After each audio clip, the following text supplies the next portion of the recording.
Welcome to Math Addict 59, the YouTube channel. Let's talk about Lorenz curve. Now, there's a lot of business applications. Actually, what Lorenz curve deals with is it's a polynomial function that expresses income disparity between the haves and the have-nots. Now, this particular polynomial function, if you broke it down, and if you really drew a serious graph, indicates that, in fact, I might draw a serious graph. I would draw it a little better and direct my video better, but I'm running out of time and patience. And I'm doing this because I forgot to record something earlier. But yeah, the 1.7 situation, the x to the 1.7, it's a polynomial function. Now, I could have put something a lot more simpler like x squared. But the key thing they got to realize is we're dealing with x values between 0 and 1. And we're actually talking about this situation. Now, as you're noticing in this situation, you have the bottom half of earners, and they have this much wealth. Then you have the top half of the earners, and they got this wealth. The top half has more than the bottom.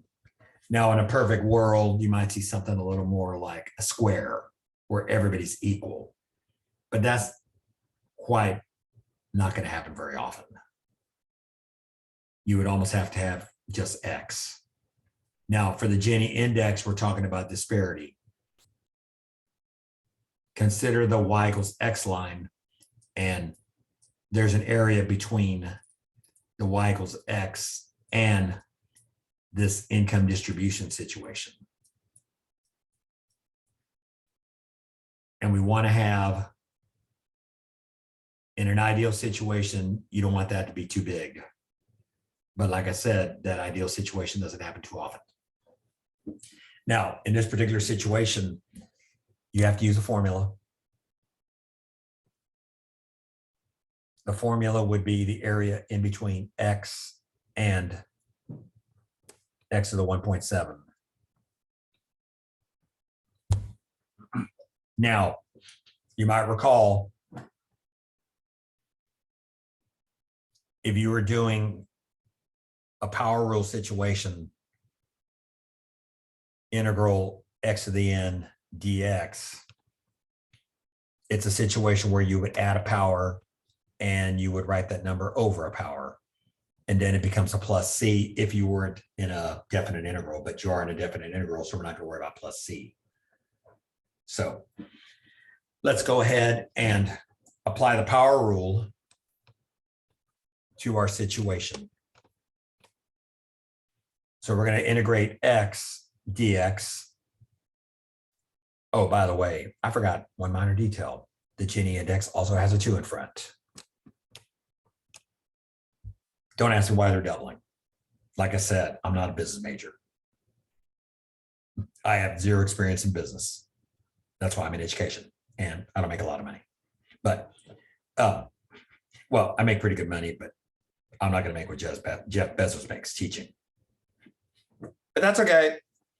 I'm pretty happy with what I do. Just make sure you realize that the integral would be 2 times, you're going to do 1/2 of x squared, because the integral of an x would be x squared, and then you have to multiply by 1/2 to satisfy the power rule. The other side of this situation would be x to the 2.7 divided by 2.7. Now, you do have to evaluate this situation.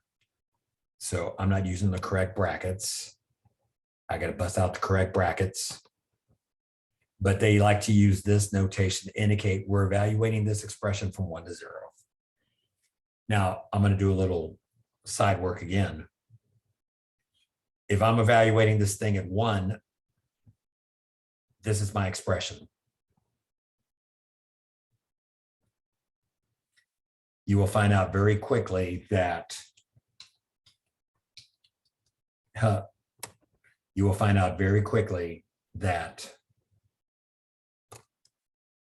when you take anything, when you take 1 to the power of anything, they stay 1.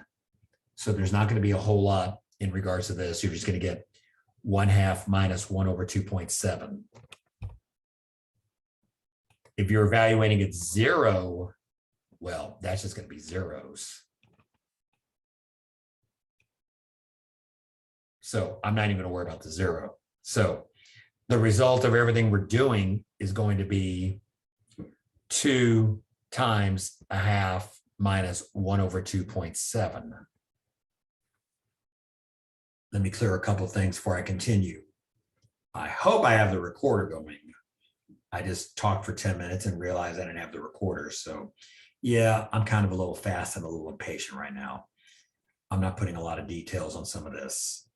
Now, I do know that the result of the fraction work is going to be 2.7 minus 2 over 2.7 times 2. That's just simply what happens when you add fractions or subtract fractions. The common denominator is 2 times 2.7, and then you end up multiplying 1 by 2.7 and 1 by 2. So it's kind of a cross multiply thing. You should, however, realize that dealing with fractions is going to be a lot more essential to your career than dealing with calculus. Now, in this problem, I can cancel out the 2's. Now, that's going to leave me with a situation where I took the 1.7, added 1, and I created this situation. So think of this as n plus 1 and think of this as n plus 1 again. That might come back later. But the answer to this would be 0.7 over 2.7. Calculator work tells me that that's 0.26 or 26%. That would be the Gini index for this country. I don't know what country it is. It didn't tell me. So that is part 1. Now, there's going to be situations also where you're going to have to go backward.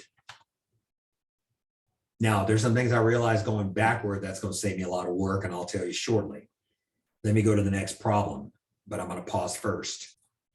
Now, according to Google, South Africa has a Gini index of 63.0, which is expressed as which is actually meaning 63%, which is going to go into a 0.63.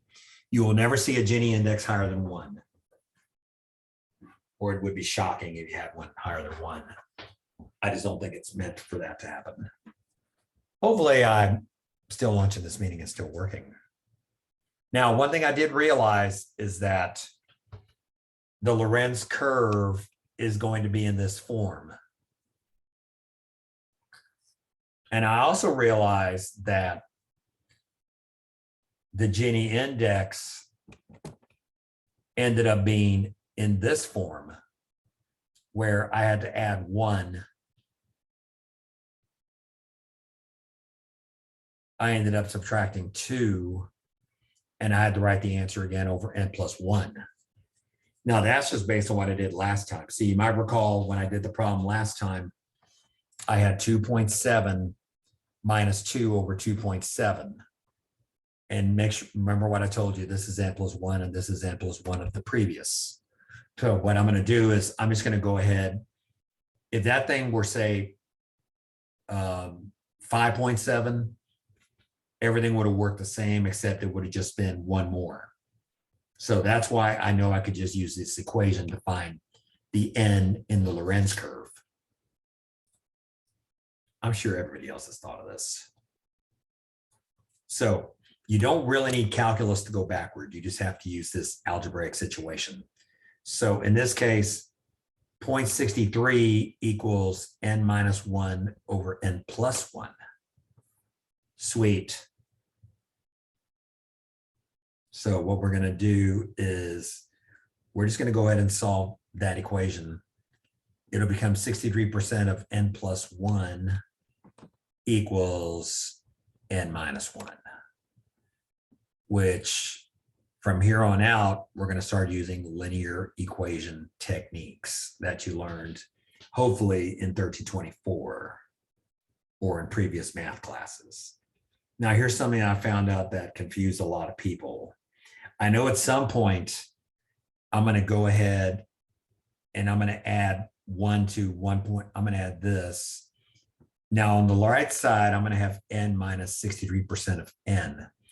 What you have to realize is n by itself,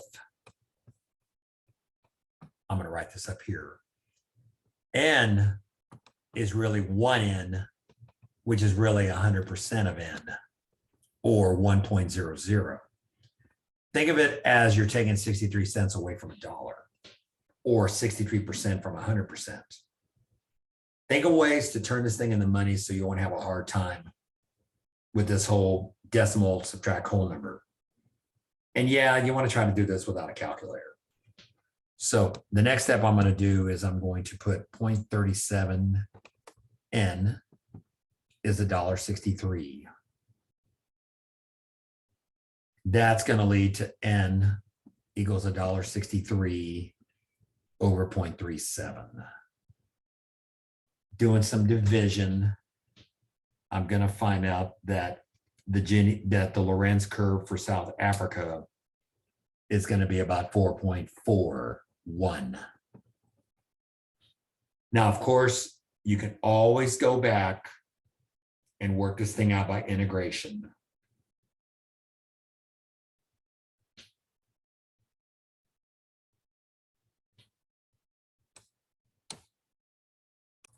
So, like I said, feel free to go back and check this by integration.